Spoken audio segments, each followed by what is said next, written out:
Boa tarde. Estamos iniciando aqui de uma forma diferenciada, mas dentro das regras da pandemia, o TEIAS da Inovação, né?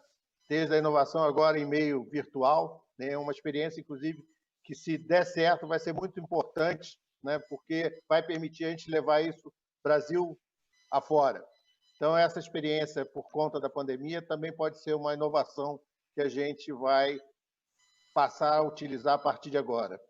E TEIAS da Inovação exige inovação, e nesse momento, no momento de pandemia, que para a área de inovação é uma janela de oportunidade, tem um processo de aceleração por conta da aceleração da transformação digital que todos nós tivemos que colocar no nosso cotidiano, é fundamental a gente refletir, e o dia de hoje vai ser muito nesse sentido, né? Refletir sobre os impactos no ecossistemas de inovação.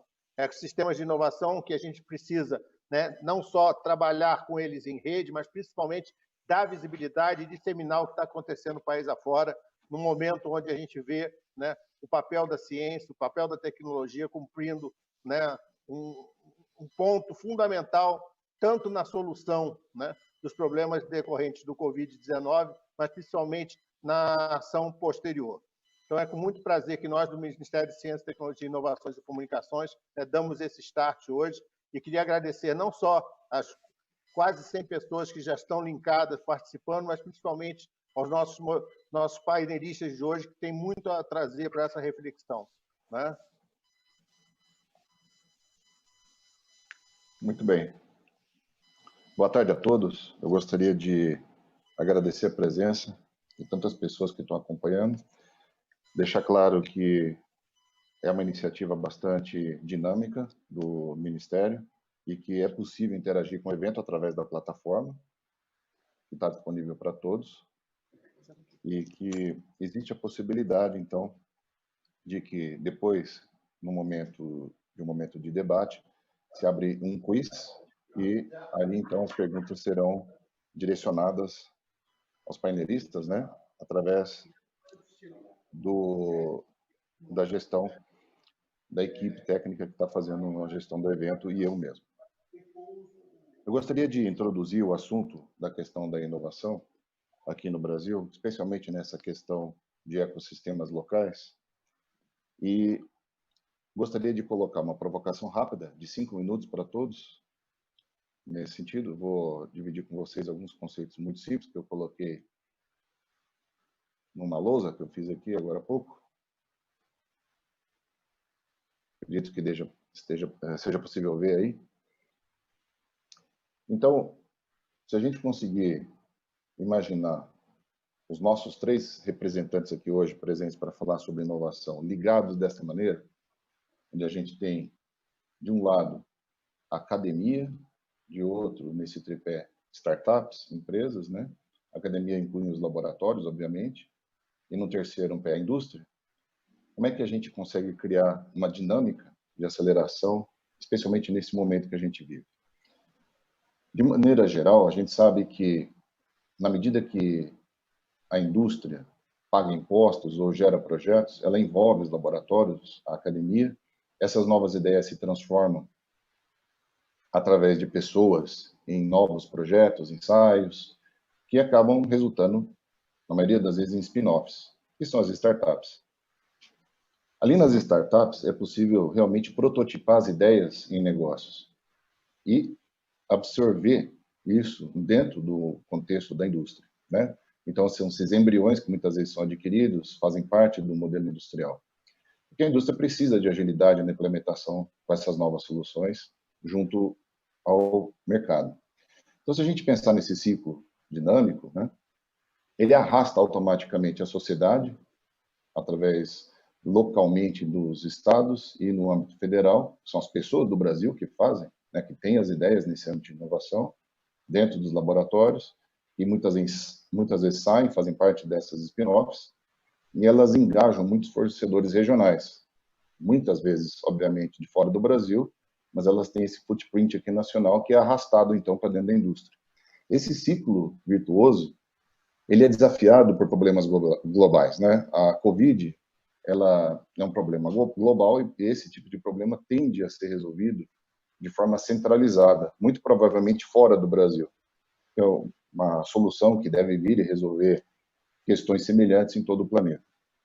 Então, como que nós aqui no Brasil podemos dar conta de participar, atrair esse mecanismo de inovação aqui para o nosso território, em função, inclusive, da oportunidade, vamos dizer assim, que a pandemia traz?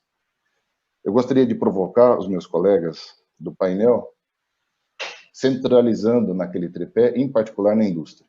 Olhando a indústria como um motor, onde você, de um lado, coloca problemas e do outro você tem soluções. Dentro daquele tripé que eu havia desenhado no começo. Para isso é importante aqui mencionar que, de um lado, existe um papel fundamental do governo que determina, regula impostos e incentivos, infraestrutura, principalmente logística, e todo o ambiente legal e a liberdade de investimento. É o governo que tem a possibilidade, ou uma mão, se nós demos a mão para o governo, né, de criar esse ambiente favorável à indústria. De outro, nós temos o centro de pesquisa, os laboratórios, academias com pesquisa e desenvolvimento, conhecimento, startups, pessoas, né, que sustentam a indústria nesta produção de soluções. E o Covid é um problema e a gente pode oferecer muitas soluções se a gente tiver um ambiente mínimo.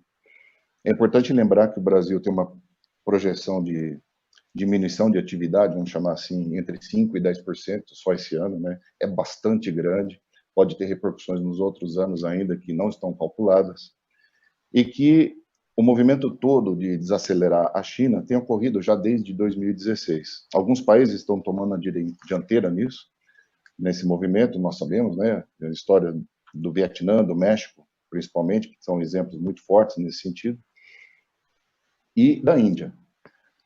O Brasil pode fazer parte se ele assistir à indústria local, que o desafio todo está aí. Por que está se deslocando o eixo, ou por que a China se transformou na segunda economia global? Por conta da indústria. Então, eu gostaria de provocar os meus colegas no sentido de que nós possamos desafiar este vírus, né, através da indústria. É importante fazer com que ela tenha uma ação a todo vapor aí. E como é que a gente entende a pandemia nesse cenário? Se nós tivermos soluções para a pandemia através da indústria, com esse suporte da academia e do governo, nesse ambiente, o importante é a gente ter feedbacks rápidos e bem medidos. Eu fiquei espantado, eu gosto muito de sistemas dinâmicos, né? E tenho visto quanta informação tem sido gerada no último mês, em maio, a respeito de modelos e simulações. Eu vi de tudo. Eu vi modelos, principalmente do Carl Friston, que ficou aí mais famoso, os modelos dele, porque o Michael Levitt, prêmio Nobel, né, apontou que essas curvas da pandemia não são exatamente exponenciais, não estão crescendo naquele modelo. E o que se vê, né, que se constata é que provavelmente existe uma imunidade natural. Se quem tiver curiosidade, no cell.com tem muitos artigos sobre isso. Mas, ao invés de criar só impressões, as nossas ações deveriam ser norteadas por experimentação com a indústria. Essa é a provocação que eu queria fazer para eles, para começar o debate. Se a gente tiver esse feedback rápido dos problemas das soluções e de volta, o Brasil se torna competitivo porque ele tem essa velocidade. E esse é o desafio para nós, desafiarmos o Vietnã, o México, a Índia, de reforçar muito a indústria aqui, fazê-la andar a todo vapor e fazer com que essa inteligência de feedback ocorra de maneira que nós mostremos para o mundo que nós temos a capacidade de ter um ecossistema melhor em termos de logística, infraestrutura, de compromisso com essas áreas de feedback. Então, gostaria de passar a palavra aos meus colegas e convidar o Marcelo Nobre para fazer uma introdução do tema, rápida, das primeiras impressões que ele tem. Bom, obrigado. É uma alegria, uma satisfação estar aqui com vocês.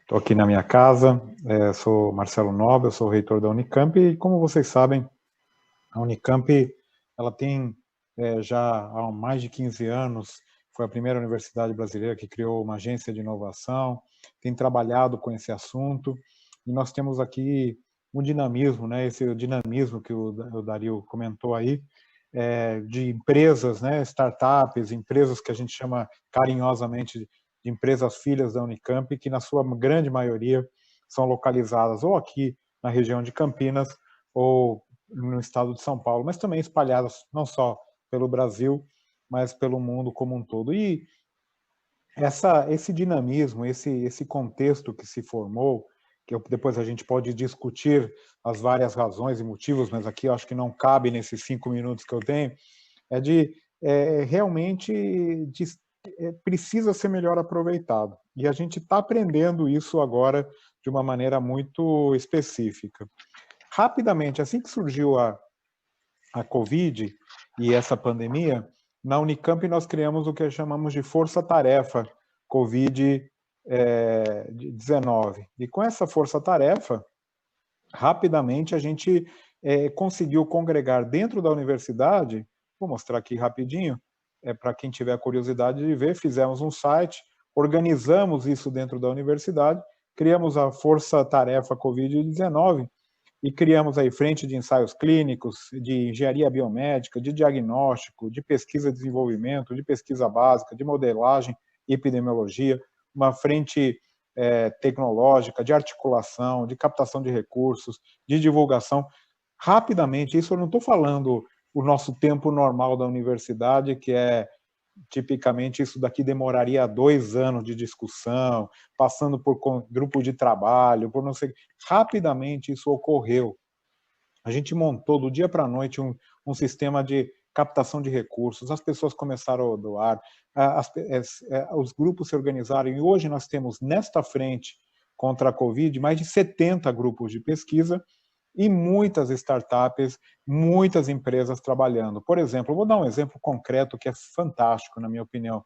A frente de diagnóstico, logo de cara, encontrou um problema sério, que os insumos não chegavam, não tinha material para fazer os testes, não tinha... Hoje a gente está com um problema que é até ridículo, na minha opinião, que é falta de swabs, né? Falta daquele cotonete que a gente precisa para colher a amostra. É isso que está travando. Mas quando a gente começou, não tinha sequer o insumo. A gente foi atrás das nossas colegas, das nossas empresas aqui da região, startups, e nós conseguimos, em menos de 3 semanas, estabelecer um diagnóstico padrão ouro da Organização Mundial de Saúde, com insumos 100% nacionais.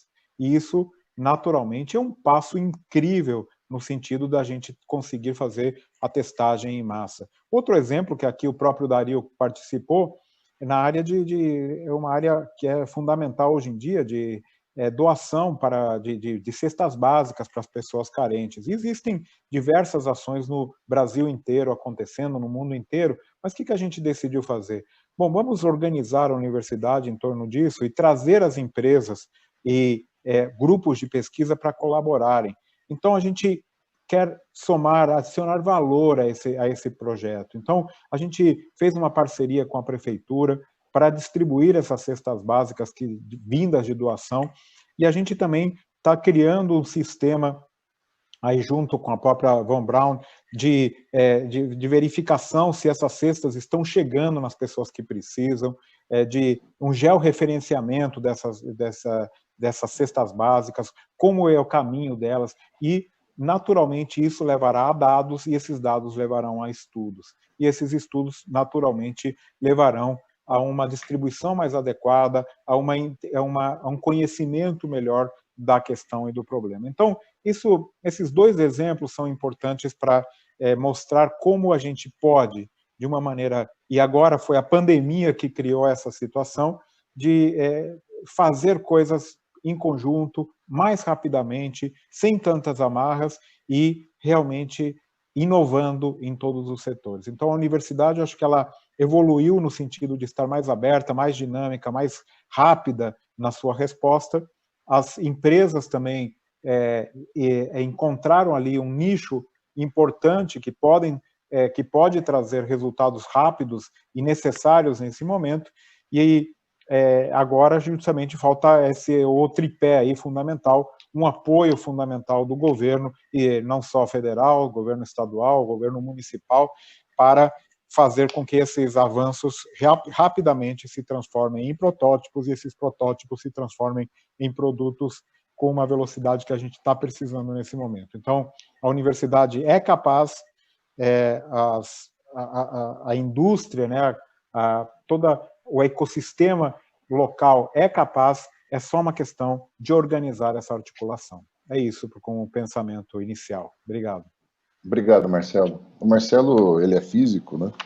E eu também sou. Então, quando a gente costuma pensar sobre as coisas, a gente sempre pensa em modelos, né?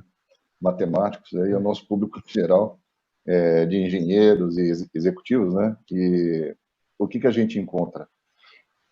Uma necessidade disso que o Marcelo falou, de gerar dados, né? Mesmo porque as situações que a gente tem visto pelo mundo aí são muito locais. Elas dependem de um conhecimento, esse é um trabalho que a gente está desenvolvendo junto. Eu acredito que foi uma iniciativa da Unicamp bastante moderna para a situação. Eu gostaria, nessa introdução inicial, de convidar o Delair. O Delair, ele tem uma experiência bastante interessante, porque é da indústria, da MSD, e saúde animal. Eu acredito que ele está tendo uma visão bastante ampla daquilo que é bastante típico do Brasil. O Brasil depende muito desse setor também. Eu gostaria que, convidada, Léo, por favor, que você fizesse uma introdução inicial aos espectadores nossos. Dario, obrigado pela oportunidade, obrigado pelo convite. É uma honra, um prazer enorme estar aqui. Eu sou Delair Bolles, eu estou como presidente da MSD Saúde Animal, que é a Merck Sharp Dohme, né? Para o Brasil, Paraguai, Uruguai e Bolívia, e também presidente do SINDAM, que é a Associação das Indústrias Farmacêuticas. Muito bom ver a sua introdução e também do reitor, do Marcelo, e a forma como nós entendemos. A indústria ela é muito fortalecida, ela tem dois pilares que são conhecimento e ciência, né? A indústria trabalha muito fortalecida na ciência e no conhecimento. A indústria também trabalha muito forte com cultura, com estratégia, né? Mas nós, nos últimos anos, nós fomos levados a um ecossistema, a participar de um ecossistema, Dario, onde a inovação tem um papel fundamental. Eu tive a oportunidade de morar 15 anos fora do Brasil, voltei para o Brasil em 2017, e o que difere o Brasil do Vale do Silício? O que difere São Paulo do Vale do Silício? Para mim, o nível de tecnologia, não. O Brasil tem hoje o mesmo número de startups em qualidade e em quantidade que tem o Vale do Silício hoje. O grande diferencial que tem no Brasil versus o Vale do Silício, na minha opinião, é a democratização da inovação. O nível de inovação que nós temos nos Estados Unidos e o nível de inovação que nós temos no Brasil é exatamente o mesmo. O acesso a essa inovação, ele é exatamente o mesmo. O que nós não temos ainda é essa inovação democratizada, né, na cadeia como um todo. Então, a inovação, ela vem, né, como o grande gatilho de transformação da organização. A inovação vem como grande gatilho não somente de transformação da indústria, mas também de transformação da sociedade como um todo, né? Eu acho que a inovação ela vem aí para verdadeiramente transformar positivamente nós mesmos como indivíduos, nós mesmos como organização, nós mesmos como sociedade e nós mesmos como país, né? Eu acho que nós estamos vivendo uma fase, e eu até anotei que eu queria te falar algo, eu acho que nós estamos vivendo uma fase que, diferentemente dos nossos pais, os nossos pais, eles imaginavam muitas coisas, nossos avós, mas eles não podiam criar, certo ou não? Boa. Eles imaginavam tanta coisa, mas eles não podiam criar, Dário. Hoje, quase tudo que é imaginado, ele pode ser criado, né? E a inovação vem justamente para isso. Então, eu acho que o grande papel da indústria não vai ser único e exclusivamente em difundir conhecimento, em difundir ciência, né? Mas principalmente em continuar essa difusão da inovação como grande elo de transformação da sociedade, primeiro do indivíduo e depois da sociedade. Muito bacana, Adelaide. Eu acredito que esse elo com a indústria, do jeito que você colocou, né, do ponto de vista de democratização, ela acontece se a gente for rápido aqui no Brasil. Isso que pode diferenciar o Brasil dos outros. E rapidez, eu acredito que nós estamos conseguindo. Hoje nós estamos reunidos aqui, né? Graças a essa... E se me permitir, desculpa, para adicionar um ponto, você falou de rapidez e velocidade, né? A gente sempre fala que o que define o resultado não é a intensidade do desafio, mas a capacidade de resposta.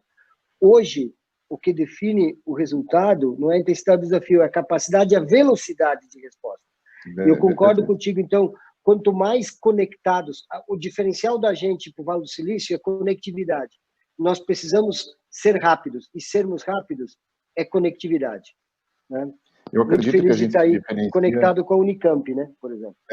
A gente se diferencia, por exemplo, da Índia nesse sentido, né? Tudo lá é muito isolado e pontual em nichos. Aqui, nós temos aqui do lado, só em Campinas, né, e na região de São Paulo, por exemplo, nós encontramos todo o ecossistema que a gente precisa.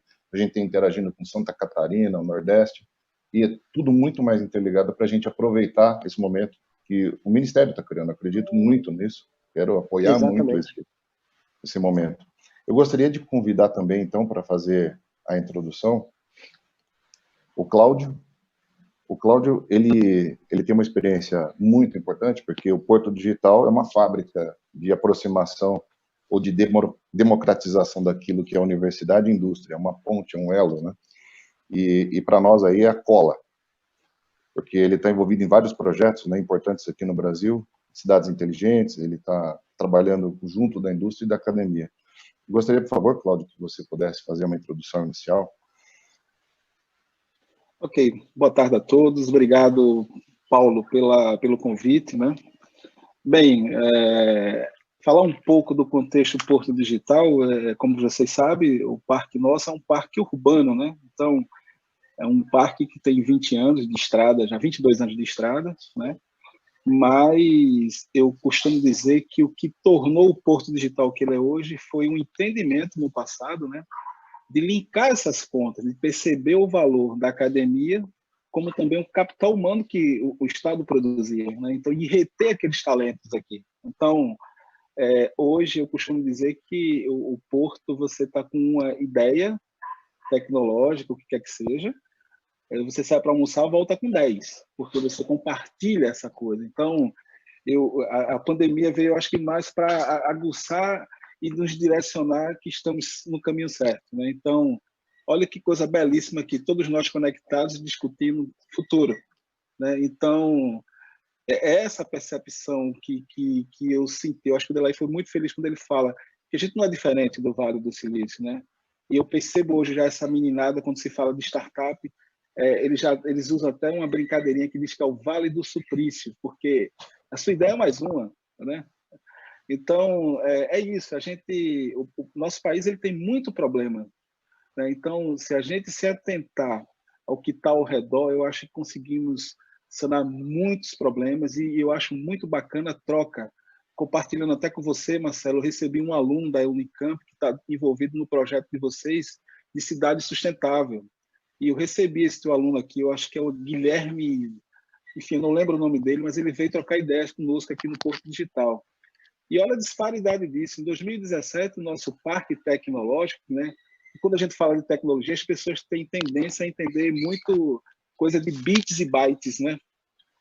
Eles não entendem o quão a tecnologia ela está tão entre as linhas e não se compreende como meio, né? Em 2017, o parque recebeu um prêmio do IFAM de requalificação urbana do nosso parque. E no período agora do Covid, a gente percebeu a dificuldade que ia ter nessas aquisições dos EPIs, né? Então, puxamos uma campanha dentro do parque, né? Com o movimento Maker, que está dentro do parque, com os empreendedores dentro do parque, conseguimos atender 80 hospitais e produzimos 28 mil máscaras. Então, foi uma coisa muito de imediato, que nós fizemos isso aí em 10 semanas, né? porque nós entendemos, criamos um comitê gestor com a universidade, com o governo, com prefeitura, com startups, e que o nosso problema maior era sanar, direcionar uma coisa que ninguém conhecia até então, né? Então, a primeira falta que houve foi os EPIs, como o próprio Marcelo pontuou aí, né? Então, no nosso comitê que nós criamos, então o Porto puxou isso bem, né, com algumas empresas dentro da ilha, e a gente conseguiu mandar EPIs para 80 hospitais dentro da região metropolitana do Recife, né? Então, e arrecadamos aí quase R$70 mil de voluntários, também doamos cestas básicas, e fizemos campanha para as pessoas usar o ticket da alimentação e comprar cesta, porque não ia utilizar, está todo mundo em casa, e foi bem aceito. Então, eu digo que essa pandemia ela trouxe uma troca muito mais forte, que eu acho que era o que faltava, porque a gente não tem um hábito de trabalhar em rede, sabe?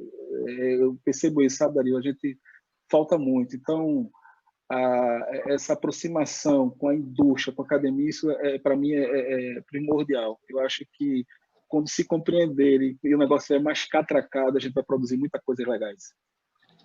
Eu achei muito pertinente o que você introduziu, Cláudio, porque o tema principal, acho que nós temos aqui, é de como que nós aproximamos, fazemos essa trilha de rodar em volta da indústria. É a minha provocação.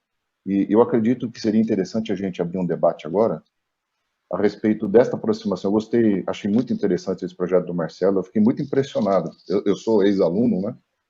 O Von Braun tem muitas pessoas. Eu conheci o Marcelo faz tempo já. Né? E eu fiquei muito impressionado com a trajetória que a Unicamp conseguiu nesse ano aqui em relação a esse desafio. Isso que você falou a respeito da aproximação de empreendedores com os hospitais é na mesma linha. Eu gostaria de abrir nesse sentido e, depois que vocês dois falassem sobre esta experiência em particular com as empresas, que o Delair comentasse um pouquinho e ponderasse a respeito, que é inovador aqui no Brasil, né, Delair? A gente vê essa aproximação tão rápida e tão eficaz junto da indústria, das empresas aqui no Brasil, da academia e das startups. Então, eu convidaria o Marcelo e o Cláudio para descrever rapidamente, em particular, esta experiência, e depois você comentar, por favor, Delair, no primeiro momento. Sobre as startups, você quer que você estava comentando, envolveu 70 grupos de pesquisa, muitas empresas, né? E isso é aquela ponte que nós estamos falando. A universidade conseguiu fazer isso sozinha, né? Essa experiência eu queria que você partilhasse um pouquinho como é que foi tão rápida, né? Então, porque rapidamente você vê, no primeiro momento que a gente começou a enfrentar a pandemia, até agora, na verdade, né? Não melhorou muito, mas pelo menos estabilizou, mas estava faltando tudo. Não tinha EPIs, não tem insumos, não tem...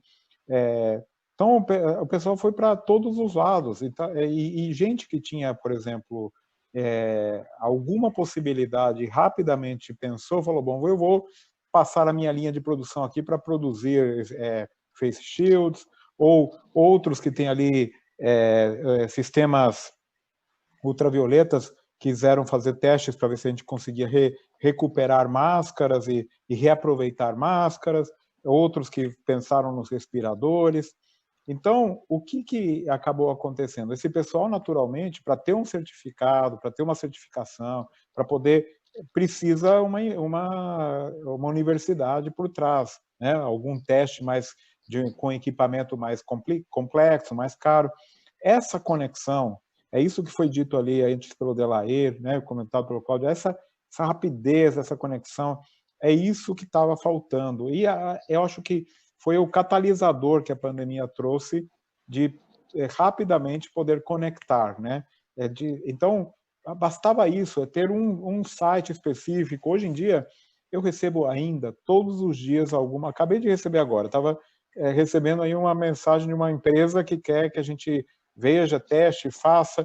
Bom, aí manda para esse grupo de trabalho, lá eles têm um sistema, organiza, passa, mas não pode ficar rodando esse assunto por meses. E aí, vocês sabem, né? Todo mundo aqui provavelmente teve alguma conexão, alguma experiência com a academia. Daí fala, não, vamos ver, vamos criar um grupo, vamos fazer uma reunião. Daí você faz uma reunião, depois faz 5 reuniões, e o negócio não vai.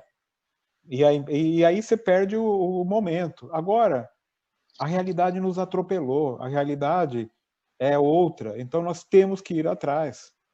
Eu acho que esse aprendizado fundamental que a gente tem que trazer desta pandemia, que nós podemos e devemos ter outro ritmo de cooperação. Muita coisa não dá certo mesmo, como o Dario começou aí, às vezes tem modelos que são ruins, tem coisa que não funciona, que deu errado, faz parte, a maioria das coisas não funciona, mas tem que avançar, e destas coisas que avançam, algumas podem resultar em grandes avanços. Eu acho que é um pouco essa lição que eu gostaria de colocar e de trazer esse momento especial. E vejam, eu sempre tenho usado isso que já foi mencionado aí pelo Cláudio antes. Se a gente fizesse esse evento em tempos normais, provavelmente a gente faria em Brasília, provavelmente teria 30, 40 pessoas. Hoje a gente consegue atingir muito mais gente do Brasil inteiro, às vezes estudantes, gente interessada no assunto, e com uma capacidade de um custo muito menor, infinitamente menor. Então, algumas lições dessa pandemia a gente vai ter que ter. E, como foi dito aí no começo pelo próprio Paulo, espero que essa situação melhore, e às vezes aproveitar essa situação nas inovações, mesmo nas inovações na educação, como a gente está vivendo hoje no dia a dia na universidade, e com essa conexão com a indústria. Um pouco essa, digamos assim, já focando no futuro, o que a gente pode aproveitar deste momento. Eu achei muito interessante que você falou de criar um site específico, né? Um mecanismo que já mobilizou, aí então foi assim que as empresas encontraram facilidade para fazer essa resposta rápida. É a mesma experiência sua, Cláudio?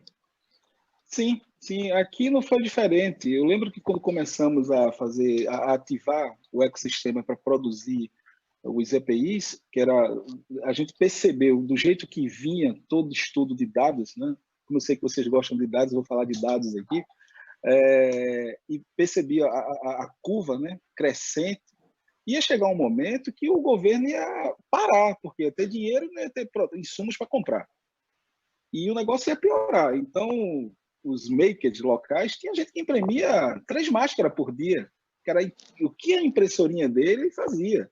Mas o cara estava interessado em sanar um problema maior dentro do Estado, sabe? Então, isso foi muito bacana de ver todos esses makers envolvidos, a indústria também, porque teve uma parceria também do Parquetel, né, que é o polo metal mecânica nosso aqui, também se envolveu com o pessoal deles lá. E no momento tinha gente que produzia 1000 máscaras por semana e tinha gente que produzia 10.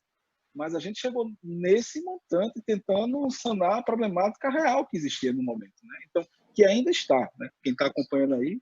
Então, o que eu percebo? Já houve essa tentativa de aproximar as startups da indústria, e eu acho que o Marcelo vai lembrar disso, o Deloy já...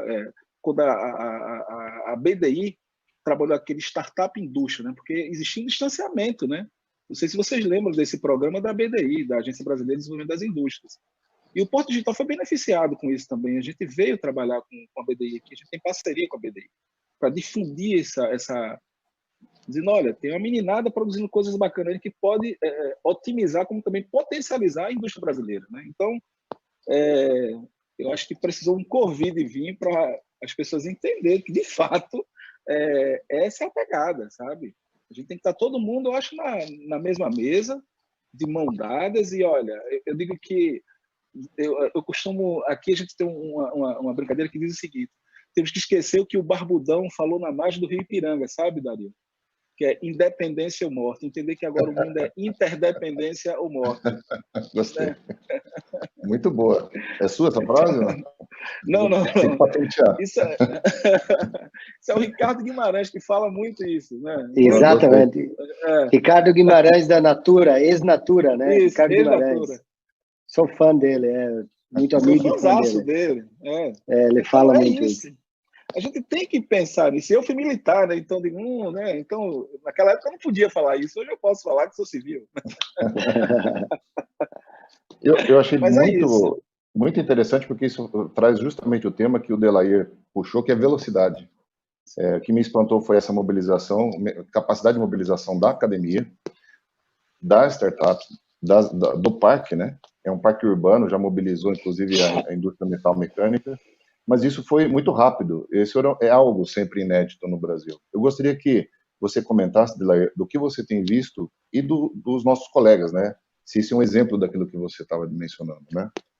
Eu acho que sim, com relação, não tenha dúvida disso. E, por exemplo, o que nós estamos fazendo aqui, como você falou no início, né, e fazer um reconhecimento aqui ao Ministério, ao governo, por ter também essa iniciativa e essa colaboração dessa conectividade, né? Eu vou primeiro falar do social, né, porque cada vez mais nós temos que falar não o que a gente faz, mas por que a gente está aqui. A MSD, só na parte de saúde animal, nós temos 2 fábricas, uma em Montes Claros, Minas Gerais, uma em Cruzeiro, São Paulo, e temos uma fábrica da Linha Humana também em Campinas. Mas o nosso know-how nunca foi produzir desinfetante. O nosso know-how sempre foi produzir vacina, sempre foi produzir medicamentos, antibióticos, né, pomadas, e principalmente vacinas. Quando surgiu o Covid, nesses 70 dias, nós readaptamos uma linha de produção, produzimos 10 mil litros de álcool para ser doado para os hospitais de São Paulo e Minas Gerais, e acabamos essa semana de produzir mais 20 mil. Então, nós estamos colocando aí quase 30 mil litros de álcool no mercado, num processo de doação, num processo de parceria entre a indústria, entre a Anvisa, né, entre o Ministério da Agricultura e também outros parceiros, outras startups que nós fomos buscar para trazer essa tecnologia, trazer esse know-how para dentro, e nós podemos usar o quadro Fabril e rapidamente dar esse retorno para a sociedade. Então, somente um exemplo de tudo que nós podemos fazer. A MSD, assim como uma empresa, uma universidade como a Unicamp, tem muita cultura, tem uma cultura muito forte. Ontem eu participava, Dario, de um bate-papo com o presidente da Votorantim, e nós brincávamos, 2 empresas com mais de 100 anos, que é a Merck e a Votorantim, falando de inovação.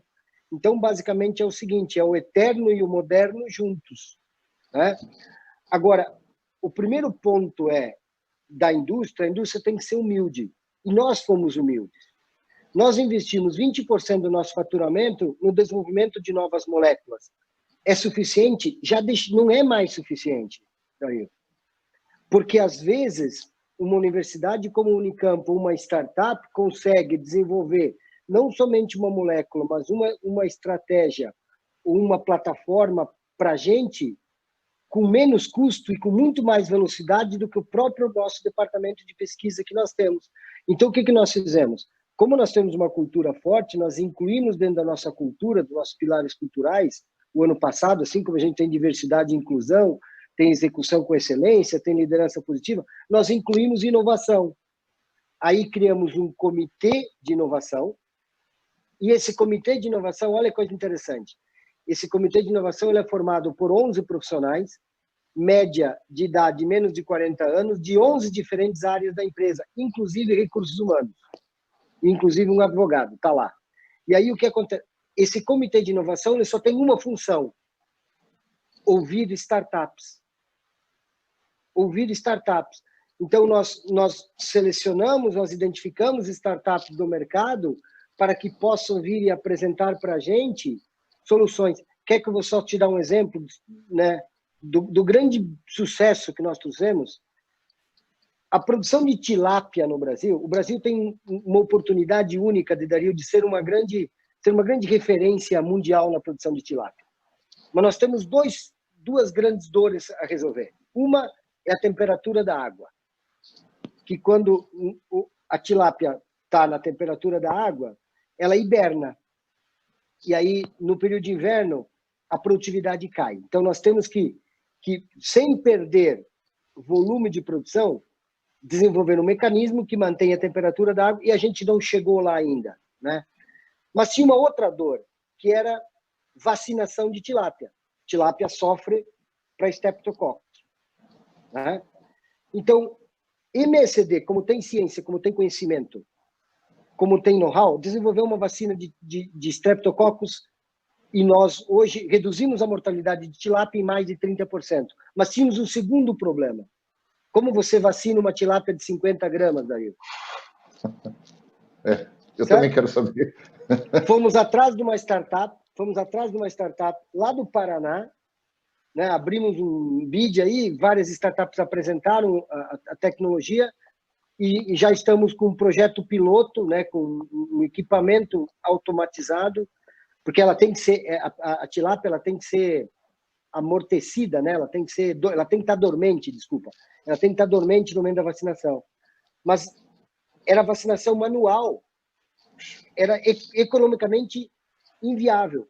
Então nós buscamos nas startups a solução para isso, e nós aí no final de maio já colocamos, né, o primeiro protótipo no mercado. Então eu acho que essa conectividade, mas com velocidade, porque sabe por quê? Porque nós precisamos quebrar o medo, né? A gente tem muito medo de experimentar, a gente tem muito medo de procurar a Unicamp para conversar ou a Unicamp para procurar a MSD para conversar. Então, eu acho que nós temos que quebrar o medo, e quanto mais corajosos nós formos, mais nós vamos experimentar. E aí a gente vai errar, né? Vai errar, mas uma hora a gente acerta. Gostei muito desse comentário, porque de tudo que eu tenho viajado pelo mundo e conhecido, essas experiências que você mencionou, mecanizadas, centram na indústria essa velocidade de iteração com as startups e a universidade.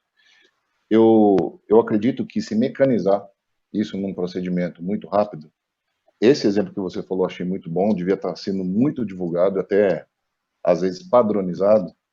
Eu vi algo assim, o ano passado, lá na Johnson & Johnson, existe um laboratório chamado J-Labs, e eu fui para conhecer como é que era a submissão de propostas de startups, né? Lá tinha umas 15, 20 startups, e num dia eles apresentaram, e era um projeto já avançado, né? Eles apresentaram a empresa andando, funcionando, e a Johnson & Johnson ela simplesmente abre a oportunidade para elas serem absorvidas dentro de um ambiente e recebe um apoio, principalmente o apoio financeiro. E é um ecossistema onde tem ali tudo posicionado para que a empresa rapidamente possa florescer. E esse processo demora um dia, né? E o Brasil já tem iniciativas assim.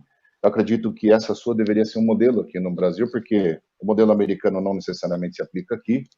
E isso tem uma similaridade, uma conectividade com aquilo que o Cláudio deu de exemplo, né? E o Marcelo, se padronizar essa conversa nesse elo que a gente falou, dessa tríade, a gente consegue multiplicar de que, olha, nós estamos aqui, por exemplo, de pessoas interessadas, né? Acredito em fazer propostas, até no futuro de projetos aí. Nós temos mais de 338 pessoas conectadas em 92 cidades do Brasil. Olha, isso significa que tem muitas ideias. Imagina se todas elas pudessem ser mecanizadas e apresentadas de forma rápida para a gente responder ao estímulo, vamos chamar assim, da pandemia, né? E exatamente. A Unicamp tem esse ambiente, o Porto Digital tem, e você, como indústria, né, mostrar, se a gente tiver uma linguagem comum, quem sabe o governo, o MCT, com essa iniciativa já não propõe um modelo padrão para que todo mundo consiga fazer essas propostas rápidas e o governo saber para onde está indo, ou quais são os dados, o que é que ele tem que fomentar mais ou menos, né? Acredito que tem uma grande oportunidade aí. Eu vou falar só um minutinho a respeito da experiência do Von Braun, né?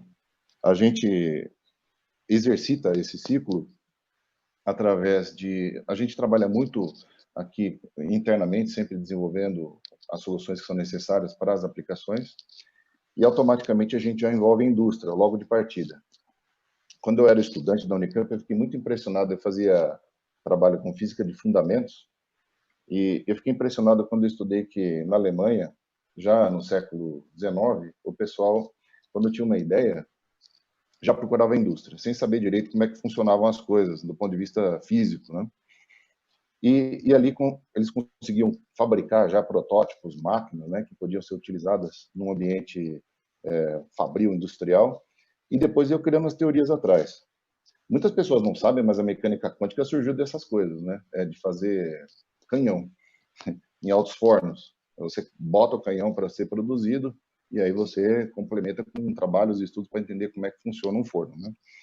E essa ideia me perseguiu muito para criar nesse conceito, foi assim que o próprio Dr. Von Braun criou a equipe, né, e o ecossistema, exportou esse sistema para os Estados Unidos, né, de levar o homem à Lua.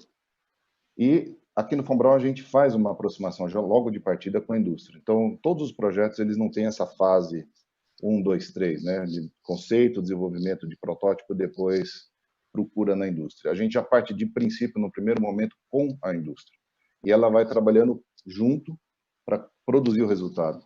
Nesse ecossistema que vocês estão falando, trazido pelo momento, né, da Covid aí, a gente ia ter uma oportunidade de mostrar um padrão desse tipo, né, das instituições que se liguem, se conectem nessa mesma ideia, né, e oferecer para o Ministério, acredito, um modelo, uma sugestão de como que isso poderia gerar e se ligar com esses fomentos, né, essas oportunidades que o Ministério está criando.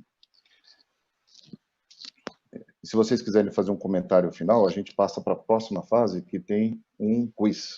Então, eu tenho muitas perguntas interessantes aqui também. Então, eu gostaria de um comentário final seu, Marcelo, Cláudio e Delair, para a gente passar para essa outra fase. Eu queria pegar um gancho na fala do Delair, porque quando ele fala dessa coisa do medo, eu digo que os empreendedores brasileiros carregam isso como premissa, né? Até porque fomos educados a não errar, né? E quando você percebe isso, que uma empresa do porte enfim, qualquer empresa grande no Brasil, o quanto ela economiza quando age dessa forma, de fazer esse tipo de comunicação, né? Tem um problema, a demanda está lá, e vamos ver quem consegue resolver essa demanda. Então, o quão isso pode ser rápido de produzir? Por exemplo, aqui no Porto Digital nós temos o Oil. Sabe quem foi nosso primeiro cliente? Ministério Público. Olha aí. Rodamos bem. Criamos isso para o Ministério Público. Quem pode contestar todas as nossas contas é o Ministério Público. Nós criamos isso para o Ministério Público. Então, o que eu acho, e sinto falta disso, né? A gente tem que começar a quebrar algumas premissas, sabe? Que a gente carrega, né?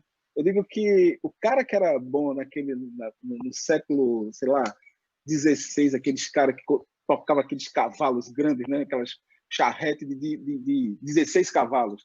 Quando isso passou para o motor, será que o cara tinha a mesma habilidade com a direção? Né? E aí, passando um pouco para a educação, é a mesma coisa. Hoje, aqui o Porto Digital já senta com as universidades para mudar a grade curricular, porque nesse momento temos quase 2.000 vagas, mas os cursos das universidades não estavam atendendo. Então, mais uma vez, o quão é importante ter esse diálogo. Se a gente está pensando em transformação, sabe, pensar futuro, e olha que eu digo que essa coisa, essa situação que nós estamos vivendo com a pandemia, eu acho que vai trazer muita coisa boa para o nosso dia a dia, né? Então, perceba, hoje, fazendo uma analogia, uma comparação com a cidade do Porto, em Portugal, o que era a cidade do Porto há 20 anos atrás? Hoje, 40% da cidade do Porto, tudo bem, a gente está falando de uma cidade pequena, 40% da cidade do Porto vem de escalapes, startups que saíram e começam a fomentar e hoje produzem como grandes empresas dentro do Porto. Né? Então, por que o Brasil não pode fazer uma coisa dessa? A gente ter cenários assim, sabe, Dario? Então, eu quis pegar a fala do Delair porque o que ele falou faz muito sentido. As pessoas têm medo. O Marcelo falou nesse sentido também. Eu queria fechar essa sessão com esse comentário.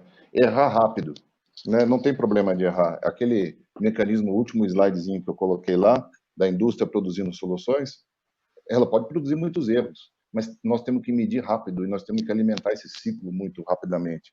Vocês três falaram disso, eu só achei bacana porque a gente não combinou, né? Achei muito bom. Por favor, Marcelo, pode falar um pouquinho dessa acho que questão a gente de já errar está no tempo, vamos em frente. Eu acho que a conversa está boa e vamos seguir aí para o quiz, se você quiser. Nós temos aqui uma questão que eu acho que é básica, antes de eu abrir as questões que o pessoal fez, com relação ao apoio, né? Com a pandemia, a economia sofreu bastante. Como é que ficam esses apoios, né? Apoio do governo, o investimento das empresas? Qual que é o cenário? É se recolher? É partir para cima? É conseguir superar isso com desafio ao modelo, né? E colocar soluções mais rápido? Eu gostaria de a gente colocar para o público que está nos assistindo, tem muitas pessoas aqui com perguntas interessantes. A primeira pergunta que eu queria deixar, e para a gente debater enquanto eles estão... a ferramenta permite que as pessoas coloquem comentários a respeito disso, logo mais a gente já fala disso, enquanto isso eu vou ler as perguntas que chegaram aqui. Como é que as empresas estão reagindo junto dos provedores de soluções, da academia e das startups? Se eles estão com apetite de investimento retraído ou se eles estão realmente procurando superar a crise com mais investimento, desafiando com inovação. Como é que vocês estão enxergando isso? Posso responder primeiro como indústria? Por favor. Pode ser? Dario, eu acho o seguinte, eu acho que o que acaba com a empresa não é a crise e o que acaba com emprego não é a tecnologia e a inovação. Certo? Eu acho que não é a crise que acaba com empresas. O que acaba, e nem a inovação acaba com empregos, né? O que acaba com empresas e o que acaba com empregos é a falta de cliente. Concorda Perfeito. comigo, né? Independente, você pode estar vendendo cimento ou pode vender produto farmacêutico ou pastel. É verdade. Se você não tiver cliente, você desapareceu. Então, respondendo sua pergunta, nesses 70 dias, você imagina o seguinte, nós somos uma empresa completamente inovadora sob o ponto de vista de desenvolvimento de produtos. Mas a nossa conexão, a forma como a gente conecta emocionalmente com o dono do cachorro, com o dono do gato, ou com o dono do boi, da vaca, do frango, né, do suíno, do peixe, ou mesmo vamos falar de um paciente humano, nós nos conectamos com ele emocionalmente de uma forma completamente física, presencial. É muito relacionamento ainda. Já. Mas nesses últimos 70 dias nós migramos para uma digitalização total. Já. Então, só a parte de saúde animal nós realizamos em mais de 6 mil visitas mês. Né? Quando nós passamos para a digitalização, no mês de abril e maio, nós continuamos fazendo 6 mil visitas por mês, Dario. Mas o que aconteceu? O que caiu? Caiu o nosso tempo com o cliente.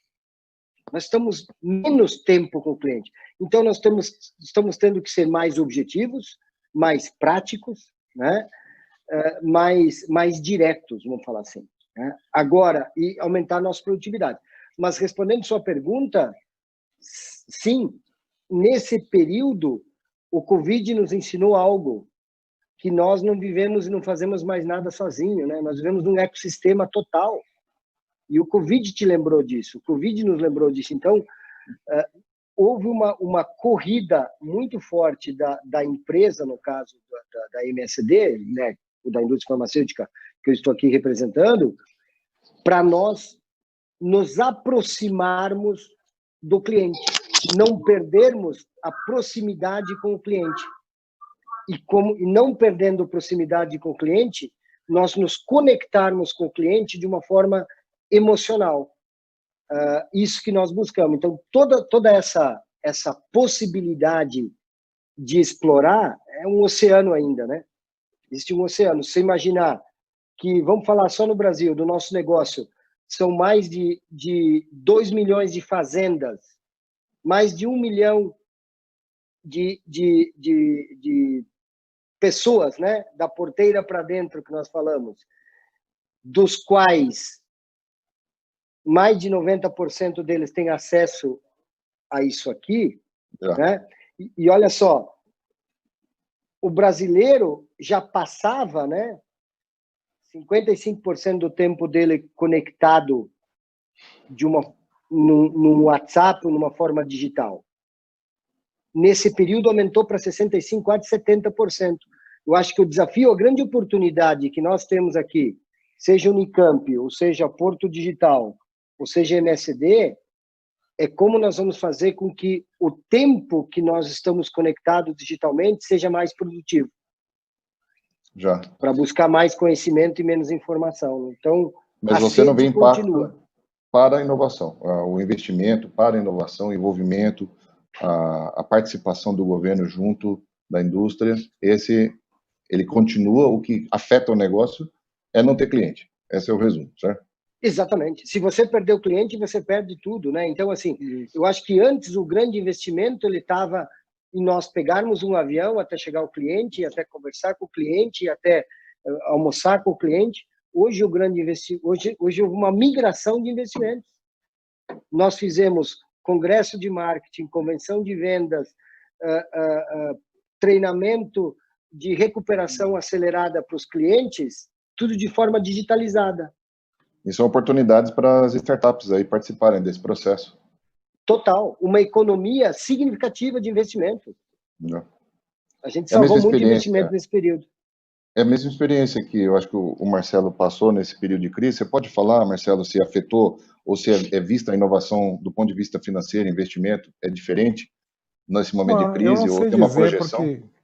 Eu não sei dizer do ponto de vista do que está acontecendo. Eu acho, aqui vou dizer que é pura percepção, tá? É minha, pessoal. Acho que está todo mundo retraído, esperando a situação de alguma maneira melhorar. Como se diz aí, está todo mundo em modo de sobrevivência, quer dizer, respirando lentamente, sem se mexer muito, para ver como essa coisa evolui. Eu não vejo que as pessoas... ninguém tem ideia de quanto vai durar, como vai ser, a não ser algumas indústrias específicas que estão realmente aproveitando o momento. Acho que nesse momento tem muitas indústrias como esta que a gente está falando, de plataformas digitais que estão realmente bombando, né, como se diz. Mas, neste momento, acho que todo mundo está em modo de sobrevivência. Veja o caso da Unicamp, eu vou dar aqui o exemplo, e do Estado de São Paulo. A perspectiva de frustração de receitas no Estado de São Paulo com ICMS é de 18 bilhões de reais. E isso para a Unicamp representa quase 300 milhões de reais a menos na receita prevista no orçamento. Então, o que a gente tem que fazer? Retrair ao máximo e torcer para sobreviver a este momento complexo. E a maioria das empresas, indústrias, eu acho que está nessa situação muito delicada, de realmente usar toda a energia que tem, todo o recurso que tem para sobreviver a esse momento. Para não perder o cliente, né, Marcelo? O cliente... É a sobrevivência. Para sobreviver. Exatamente.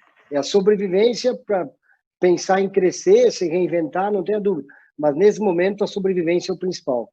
Mas, certamente, algumas têm que inovar. Vejam a quantidade. Aqui eu vou dar o exemplo que eu vejo todo dia, que eu acho interessantíssimo. Um monte de restaurantes, assim como aconteceu com as escolas, com as universidades, que de um dia para o outro tiveram que inovar, né? Senão não conseguem trabalhar. Um monte de restaurantes nunca tinham feito delivery, nunca tinham feito...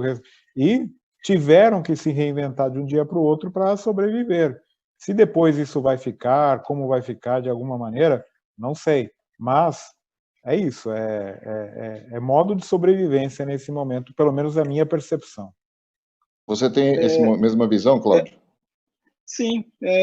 Aqui no Porto Digital, nós rodamos um questionário com 68 empresas, né, do final de abril até o dia 8 de maio, e eles acreditam em oportunidades na área de TI, sim, pós-pandemia, sabe? 91% das empresas responderam que acreditam nisso. A gente tem hoje home office, 93% das empresas estão home office. Mas eu creio que isso agora vai ser uma tendência global, sabe? Eu não sei se vocês já viram isso, tá? A Tata, não sei se todos conhecem a Tata, que é uma empresa indiana. A Tata já disse que até 2025 vai trabalhar 75% do quadro de funcionários dela E aí a gente está falando de 400 mil empregados no mundo, que é a TCE, que tem contrato com a Vale, entre outras. Eles vão trabalhar até 2025, porque eles não querem perder a qualidade no atendimento aos clientes deles, como eles também querem trabalhar a qualidade da saúde mental dos funcionários. Entendeu? Então, isso vai operar com 25% nos escritórios. A Peugeot já anunciou que até 2020 bota o Peugeot a Peugeot, acho que é a Nissan, não lembro. A Peugeot e a outra lá que eu acho que Citroën, perdão. Já anunciou também que vai colocar 100% home office escritórios a partir desse ano, né? Então, pós-pandemia. E o que eu chamo a atenção, Dario, tem um documento, você falou de como é que o governo está pensando isso, esse conceito governamental de apoio às startups, aí quem estiver assistindo, entre na página do CAF, que é do Banco Latino-Americano, né? Lá saiu um documento agora, dia 2, posicionando o Brasil em 4º lugar em relações governamentais com startup. É um documento riquíssimo em detalhes, eu acho que vale muito a pena procurar, chama The GovTech Index 2020, tá? Do CAF. E aí ele faz um recorte América Latina, Espanha e Portugal. Vale muito a pena entender esse cenário de startups e como é que está se comportando. E eu vejo o que foi apontado lá para o Brasil, é um cenário muito bacana.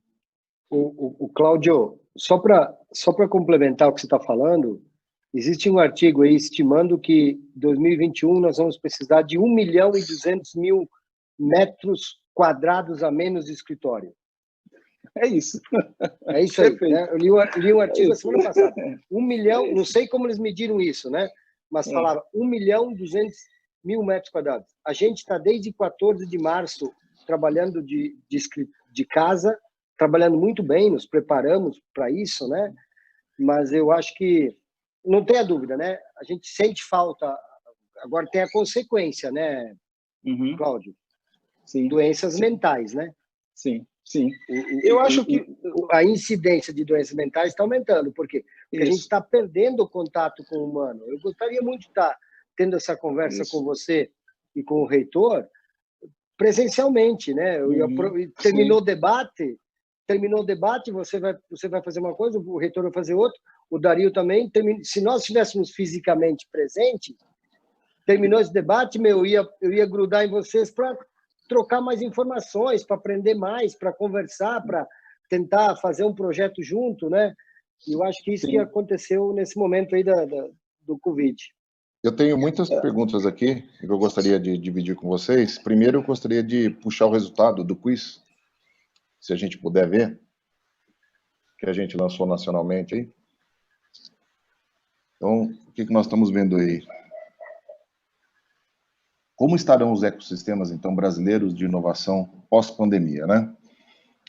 Olha só que resposta interessante. Nós estamos vendo aqui mais fortes, unidos pela necessidade de se reinventar. É uma resposta forte no sentido de que o pessoal está investindo. Eles querem também ser assistidos e atendidos por essa tríade de indústria, startups e academia, para serem escutados e serem absorvidos, né? Muito forte. Logo em seguida, enfraquecido e do mesmo jeito. Então, eu acredito que nós temos que responder esse público, né? Eu tenho uma pergunta, inclusive, aqui, da Janaína Cardoso de Mello, que é interessante. Ela falou assim, se a gente fomentar a indústria, a startup na academia, uma vez que a gente vai produzir ciência e aplicação diretamente ali dos grupos, né? A gente vai acabar sendo concorrente das startups criadas fora da academia.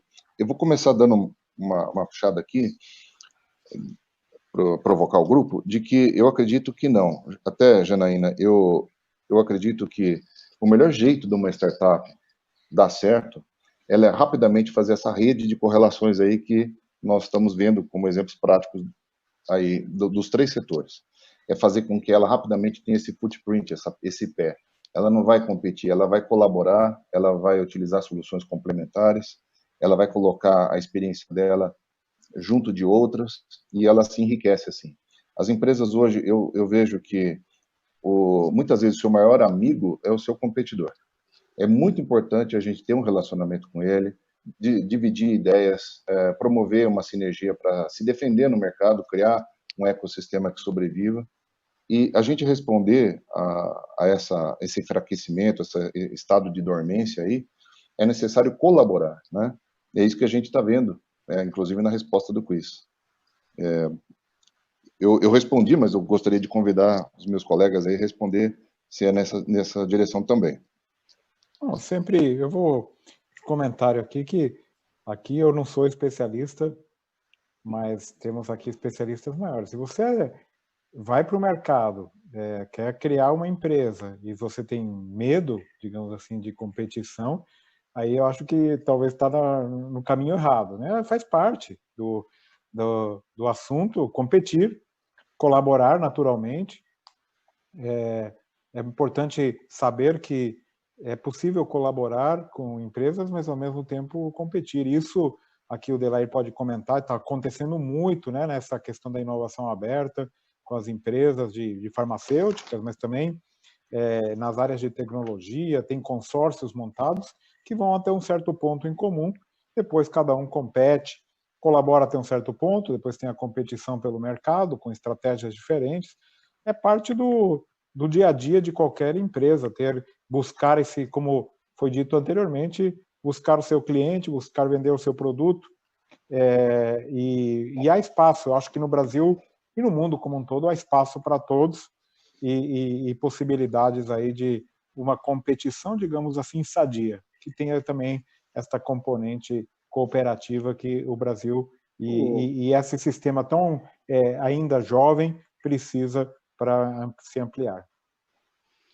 O Dario, para complementar o que o professor Marcelo falou, eu fui jurado de uma startup, então, chamava Startups Pet Weekend, né, para pet.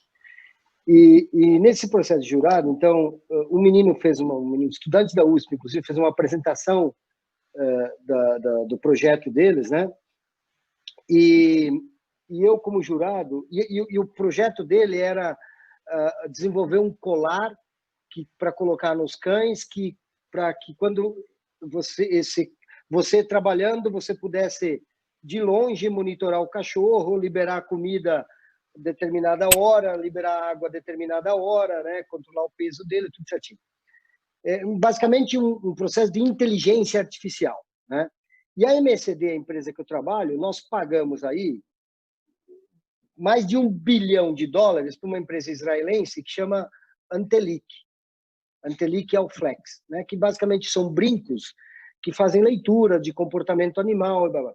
E aí eu falei para esse menino, eu não lembro o nome dele agora, eu falei, olha, o que você está apresentando, a empresa que eu trabalho, nós investimos alguns bilhões de dólares e compramos uma empresa o ano passado sobre isso.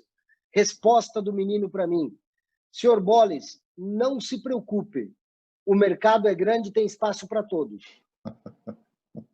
Muito boa a resposta. Cara, absolutamente fantástico. O menino estava com um sonho na frente de uma pessoa que trabalha numa empresa que tinha investido bilhões de dólares para comprar, teoricamente, algo já pronto. E ele falou assim, eu não tenho medo do seu tamanho, porque eu sou mais rápido que você. Eu achei muito bom o comentário. Antes de eu puxar o Cláudio, eu queria comentar. O Alex do Espírito Santo fez uma pergunta. Ele é de Florianópolis, né? Ele fez uma pergunta muito nesse sentido, né?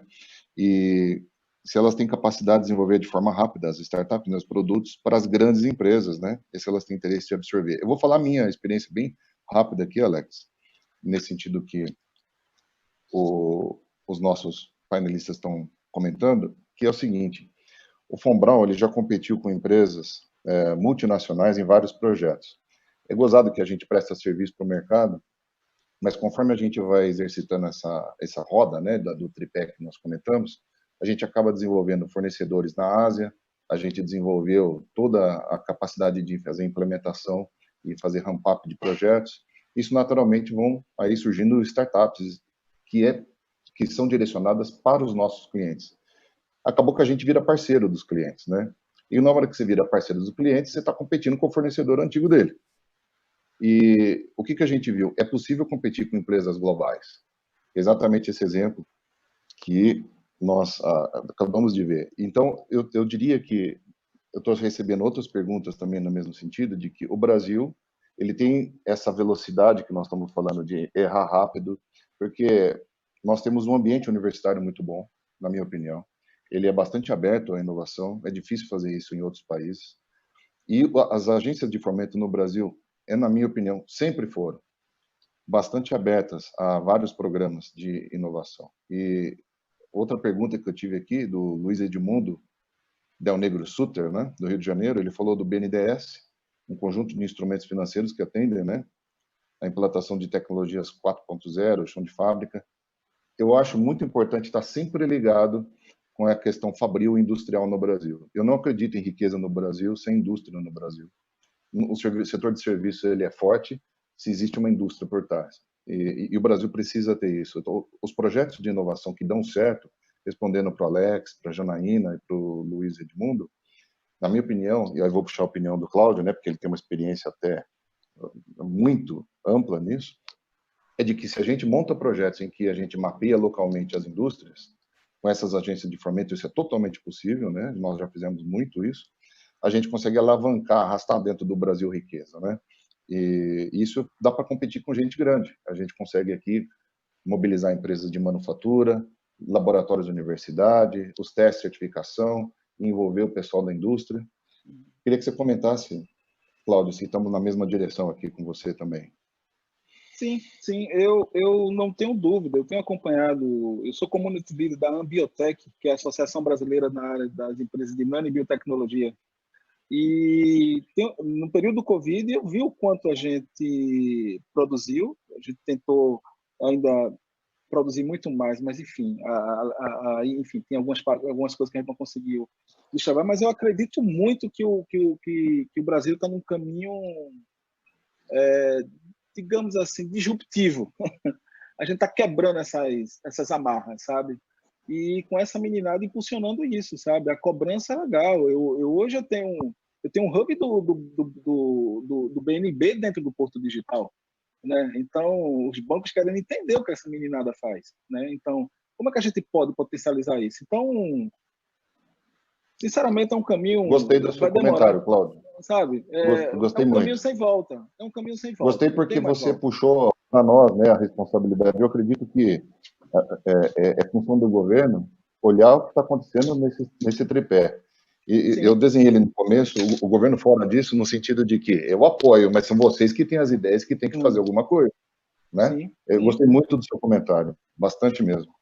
Eu agradeço o comentário do Célio Baia, né, Jaraguá do Sul, Santa Catarina, que ele está gostando muito da linguagem, ele está considerando que é bastante objetiva e simples. Obrigado, Célio. Os nossos panelistas estão sendo muito diretos mesmo.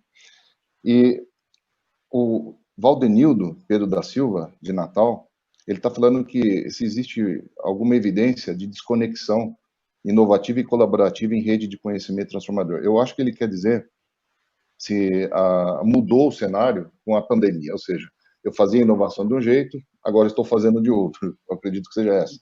E se eles estão desconexos desses universos. Eu acredito que não. E isso eu acho muito importante pontuar. A gente está usando o mesmo sistema que a gente já tinha. A gente conseguiu agora só acelerá-lo, né? Torná-lo mais forte, não é isso mesmo? Sim. Eu gosto muito da analogia, por favor. que a gente usa tecnologia, enfim, o fogo foi uma tecnologia. O que você fez em volta do fogo também foi uma tecnologia. É bom a gente quebrar isso, sabe? As pessoas, às vezes, tratam a tecnologia muito, sabe? Enfim, eu costumo dar um exemplo. Se você esquecesse sua carteira em casa, carteira, que muita gente nem usa mais, quem voltaria para pegar? Sei lá, 50% voltaria. Mas quem esquecesse o celular, quem voltaria para pegar? Todo mundo voltaria para pegar, porque tudo está aqui. Detalhe, o banco está aqui. Agora, o que você está fazendo com o tempo que você ganhou de não estar na fila do banco? E aí, para todos nós, sabe? Eu acho que é isso. Estamos se qualificando. Veio um dado antes aqui sobre o brasileiro é a terceira população mais conectada do mundo. Mas se você pegar um ranking disso aí, gente, me desculpe, o que a turma está vendo lá é coisa que não deve. Né? Isso que você está falando vai na direção do que o Delair falou, da democratização, né? Isso. Está muito Agora, de que democratizado. forma? Mas o, De que forma, perdão, de que forma a gente está usando isso e se qualificando, sabe, Dalei? Então, se muitas vezes se perde tempo, como a minha avó dizia, difícil é fazer o fácil. Está tão pertinho ali as coisas e muitas vezes a gente se perde, sabe, perdeu o foco de alguma coisa. Eu queria abrir um parênteses aqui. Em 2016, 2015, eu participei do Expo-Cietec em São Paulo.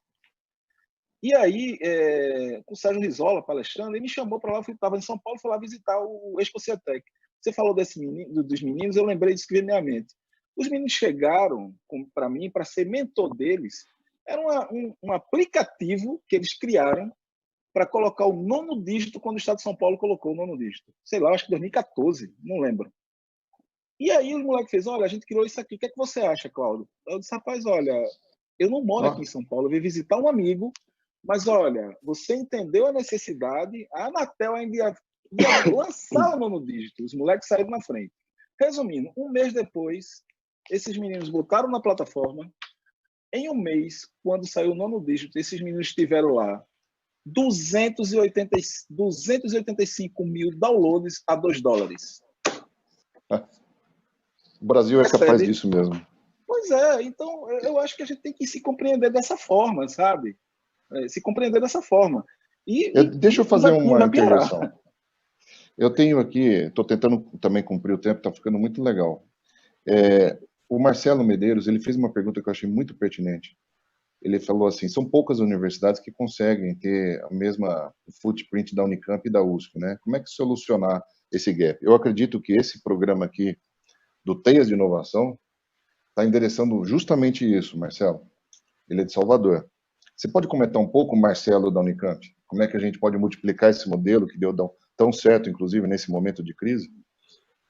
Eu acho que não existe um modelo único. Essa é a primeira regra, né? E temos muitos modelos no mundo, cada um nasceu de uma maneira diferente, buscando objetivos diferentes, e alguns foram acontecendo de uma maneira muito clara. Há algumas características próprias que eu acho que a gente tem que visualizar. Primeiro essa, que já foi mencionada várias vezes. O importante é ter uma massa crítica, né, de conhecimento, uma massa crítica de universidades, de centros de tecnologia que permitam fazer o fluxo de jovens estar sempre constantemente sendo renovado. O fluxo de jovens, a diversidade cultural, a diversidade de ambiente, a internacionalização, uma série de fatores que traz mais gente, trazendo mais gente, mais ideias, trazendo mais ideias que vão dar errado, mas também algumas que vão dar certo.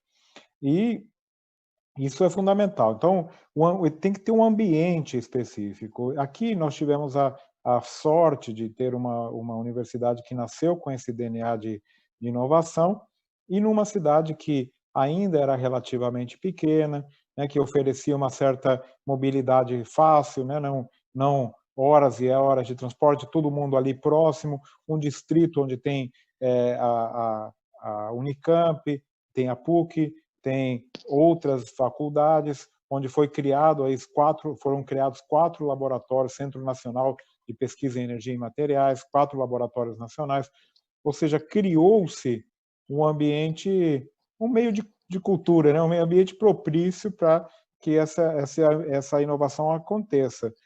Aí a universidade bastou dar o empurrãozinho, criou a agência de inovação para fomentar mais as patentes, a inovação, criou o parque tecnológico, criou espaços para de colocar aí novas startups e assim por diante. Ou seja, você vai fomentando esse ambiente. Hoje, o nosso desafio está num segundo nível, que é fazer com que essas próprias empresas se conectem. A gente conecta essas empresas que nasceram na Unicamp com algo chamado Unicamp Ventures, e essas empresas que foram dando certo vão colaborando, ajudando as outras, e cria-se esse ciclo virtuoso. Isso aqui tem funcionado muito bem, é um espaço interessante, mas funcionou muito e tem funcionado bem em outra área aí, que é a de TI, né, em Recife, como temos aqui o Cláudio.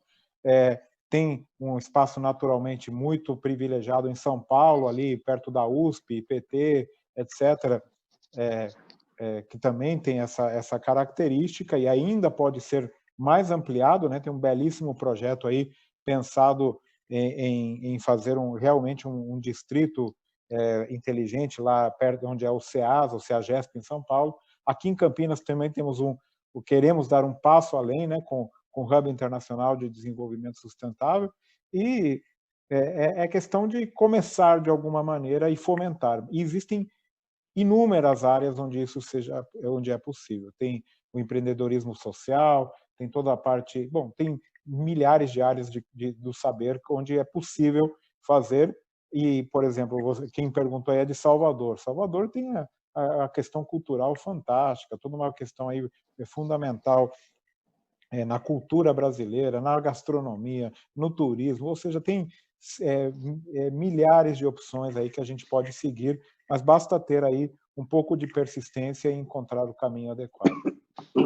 Ok, antes de eu passar para a próxima fase, eu queria perguntar para o Delair, comentar, por favor. Eu tenho aqui as perguntas do pessoal fazendo. Eu gostei muito aqui, né? O Luiz Edmundo continuou perguntando e ele fala do Vale da Morte, né? Que as empresas passam. O Arthur Marcon, de Porto Alegre, ele fala da questão do ecossistema brasileiro, né?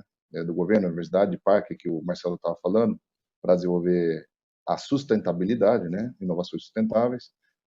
E o Giovanni Machado, aqui de Campinas, que é uma pessoa que eu conheço, ele tem muita experiência na indústria, ele está perguntando quais são as prioridades, né, que a gente deve reforçar para o ecossistema de inovação e startups. Eu gostaria de introduzir o assunto para o Delair, comentando que, na minha visão, todo projeto começa, mesmo com uma startup pequena, começa junto de uma empresa. Ela começa no ecossistema. Esse ecossistema que o Marcelo falou é mais fácil aqui na região de Campinas, São Paulo, mas eu acredito que hoje as pessoas, com essa conectividade toda, elas passam a ter a possibilidade de anunciar dentro desse ambiente democrático que o Cláudio e o Delair falaram, né? Mostrar suas soluções, mas pensar de maneira profissional de posicionar nesse ambiente que o Delair falou, né? Ele deu o exemplo lá da tilápia que eu achei tão bacana.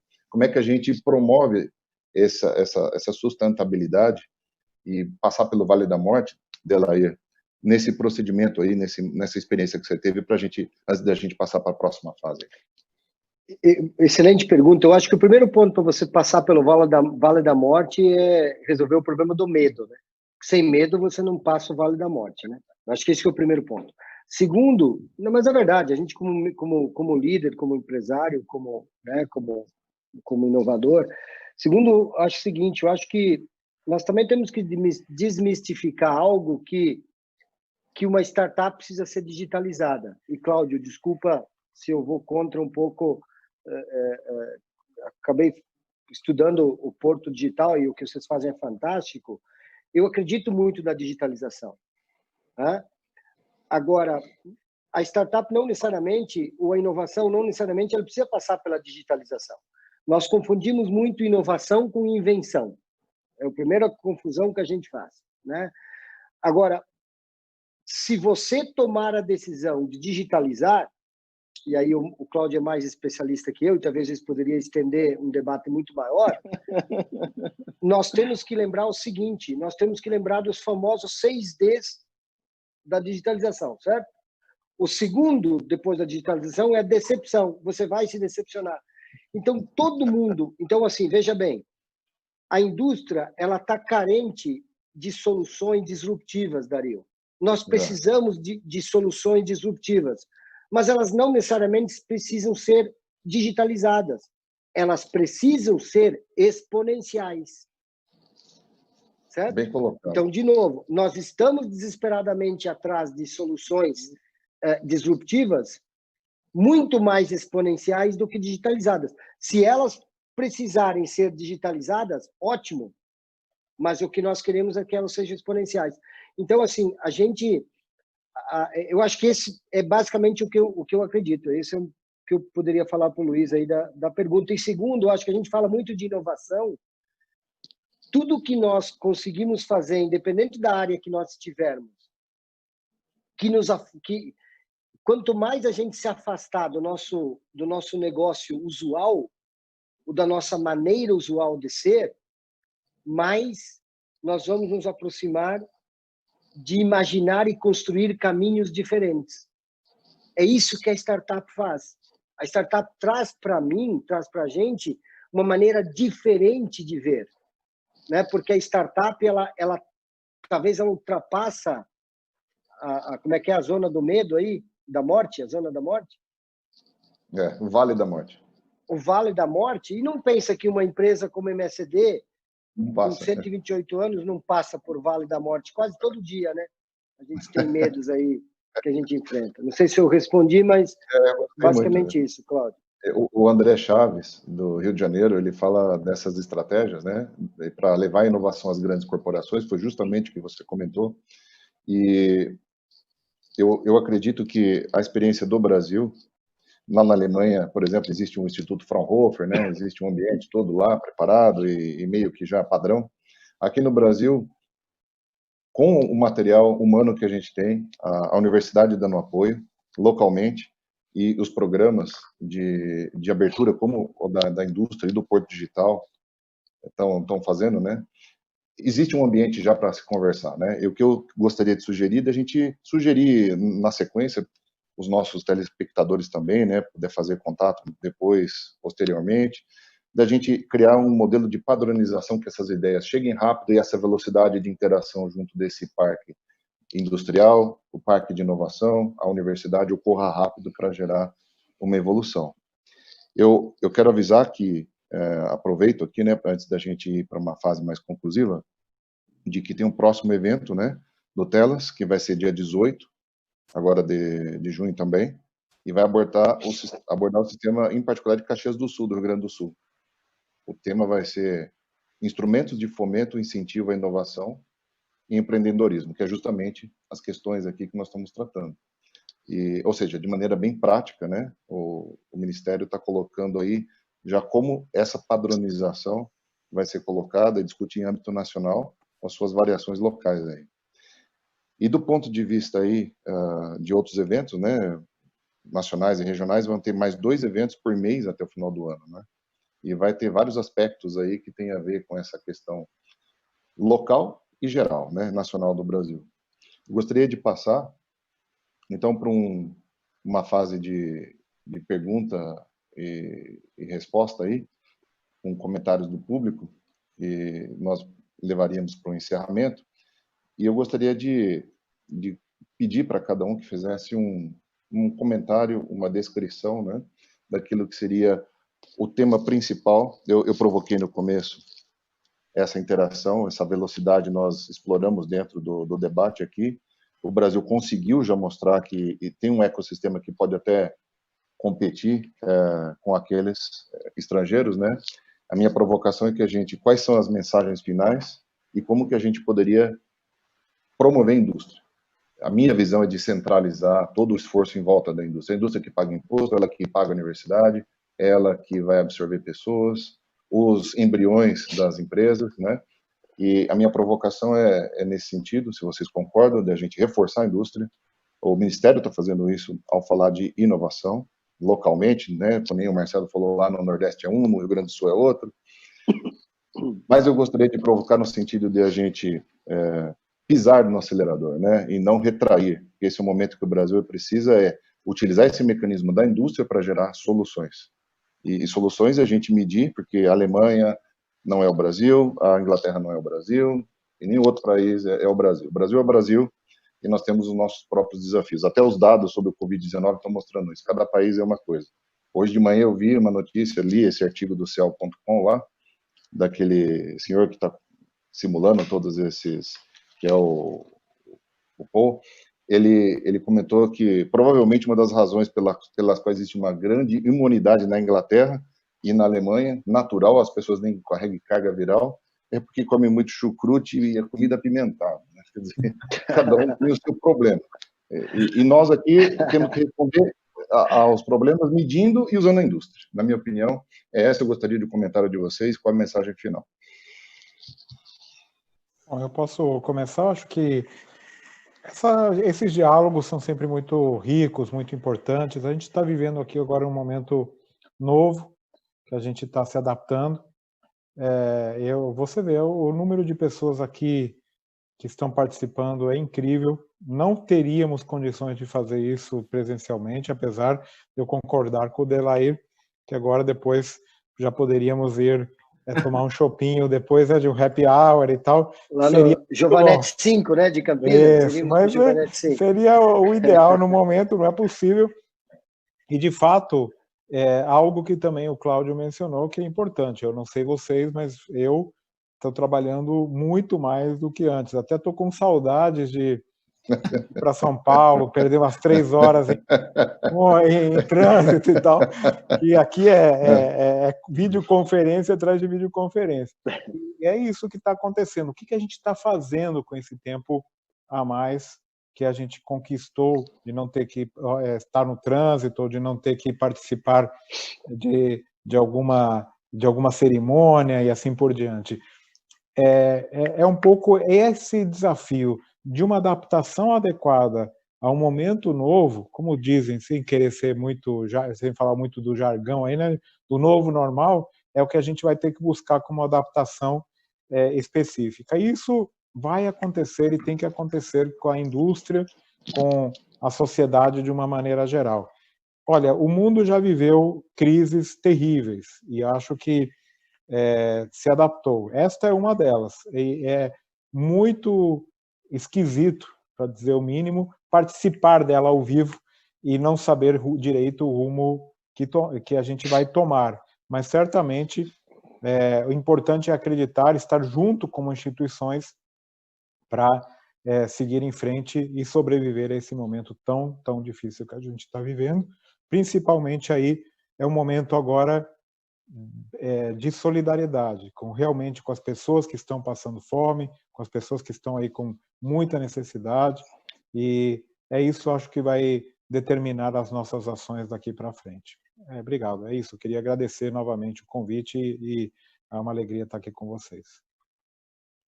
Por favor, Cláudio, se você puder fazer então seus comentários.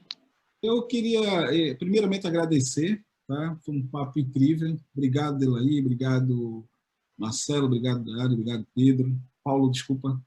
Eu queria deixar uma mensagem, eu acho, de otimismo para quem quer empreender, né? Eu acho que estamos num momento muito oportuno de começar a botar a cabeça para funcionar. A gente entende esse mundo volátil que a gente está agora, entendemos também essa situação transcultural que vivemos, e pegando um gancho aí, que 2 palavras que um Andali falou, que foi social, e o Marcelo falou de humanos. Eu acho que em nenhum momento aqui nós falamos e nos lembramos do quão é importante, já quem quer empreender, está com medo de empreender, comece a entender os ODS, Objetivos de Desenvolvimento Sustentáveis. Eu acho que é um bom começo, uma boa reflexão na atual conjuntura, para a gente começar a entender cada metazinha daquela, que é uma responsabilidade nossa como empresário, como parque tecnológico, enfim. Eu acho que é um bom começo para começar a ver todas essas problemáticas de fato que a gente tem. Acredito também que essa aproximação da indústria com as startups vai mudar o Brasil, sabe? Tem muita coisa boa acontecendo, né? Eu tenho acompanhado isso e vejo esse processo evolutivo pelo menos há 2 anos, essa aproximação. Não tenha medo de empreender, o país é um país incrível, o Brasil é um país incrível para empreender e tem muita coisa aí para a gente fazer. Muito bom. Delair, por favor. O Dario e Paulo, primeiramente, parabéns pela iniciativa, obrigado pelo convite, obrigado pela oportunidade. Cláudio, foi um prazer enorme te conhecer, não conhecia, né? Só escutava aí do Porto Digital, muito bacana o seu projeto. E, professor Marcelo, nós temos muitos profissionais aqui na MSD que vêm da Unicamp, e eu não poderia deixar aqui de estender o meu reconhecimento como brasileiro. Vocês não formam somente profissionais, vocês formam cidadãos, e bons cidadãos, né? Cidadãos de respeito e cidadão que mudam a sociedade aí. Então, meu muito obrigado. E eu acho assim, né, Dario, eu venho de um setor que é o agronegócio, né? Sou filho de produtores de leite, e quando a gente analisa o que o Brasil, todo mundo fala do agronegócio, né? E quando a gente vê aí o que o Brasil produz de leite, de leite, carne e ovos, nesse período aqui que nós conversamos, talvez 50 minutos, é suficiente para abastecer aí ou matar a fome de uma cidade com mais de 97 mil habitantes durante um ano. Uau. Nesses 50 minutos aqui, o que esse país produz de ovos, carne e leite, nós alimentamos uma cidade de quase 100 mil habitantes durante um ano. E o agronegócio não conseguiu isso sozinho. Ele conseguiu isso com conexões com a universidade, com conexões com o governo, com conexões com startups, com conexões com o digital, com conexões com a indústria. Então, se nós somos uma referência mundial hoje, com muito respeito no agronegócio, mas também em outras áreas, foi porque nós já começamos a explorar a conectividade nessas áreas mais cedo. Então, fica a minha mensagem aqui, que nós continuamos e que possamos continuar multiplicando essa conectividade, que aí nós vamos ser mais imbatível do que esse país já é. Delaí, deixa eu fazer 2 comentários finais. Mandar um abraço para o meu amigo Cláudio. Tá? Não sei se Cláudio ainda está aí. Cláudio é um amigo fraterno e querido. Tá? Primeiro, agradecer a vocês. Né? Eu acho que o que a gente iniciou hoje, a gente pode ser transformador. Né? Eu estou aqui com um registro que, para mim, foi o mais relevante. Não foram as 350 pessoas que passaram por aqui hoje. A gente chegou a 85 municípios. Uau! A gente chegou a 85 municípios. Isso é um diferencial e a gente vai transformar, como você bem colocou, Delaí. Né? Eu acho que a ciência, tecnologia e inovação vai ser transformadora. E ela vai ser principalmente transformadora por causa dos movimentos dos empreendedores inovadores, das startups, esse tipo de coisa. Por acaso, ontem a gente fez uma grande reunião do que a gente chama Agricultura 4.0. Então, Delaí, pode ficar tranquilo. Se a gente transformou, né, a gente tem que lembrar que há 40 anos atrás o Brasil era importador de alimento. Exatamente. A gente era importador de alimento. Né? 40 anos depois, graças à ciência, tecnologia e inovação, a gente se transformou no celeiro do mundo. Só que a gente não vai continuar sendo o celeiro do mundo que vende tonelada. A gente vai vender grama para vender a solução de alimento do mundo. E aí é o mercado das food techs, é o mercado da proteína de maior valor agregado, e por aí vai. Então, o segundo ciclo do agronegócio brasileiro, ele vai ser mais ciência e tecnologia digitalizada. Então, eu acredito muito, né? Eu não sou filho de agricultor, mas sou pequeno produtor rural, né? Acontece. Eu acredito nesse processo. E o Brasil não tem que ser celeiro do mundo. Ele tem que ser o maior provedor de alimento de alto valor agregado do mundo. É isso que vai transformar. E aí, só para fechar aí, na sintonia que você está falando, nós estamos aprendendo muito com o Covid. Né? O Covid mostrou o papel da ciência, mostrou o papel da tecnologia. É muito interessante que agora, para tomar decisão, tem que ter a posição científica. Né? De repente, todo mundo vai ouvir a ciência para tomar decisão. Isso a gente não pode deixar de aproveitar esse momento. Mas o mais estratégico é que, pós-pandemia, ciência, tecnologia e inovação vai fazer a diferença. A agregação, as startups que forem intensivas em conhecimento científico e tecnológico, né, por mais que a inovação não tenha que ser só tecnológica, mas sem a ciência e a tecnologia ela não vai ser transformadora. Né? Então, a gente vai sair mais forte desse jogo. Né? Eu não tenho dúvida disso. Né? E o que vocês ajudaram a fazer hoje, levar isso para 85 municípios, é fundamental, porque ele está levando caminhos.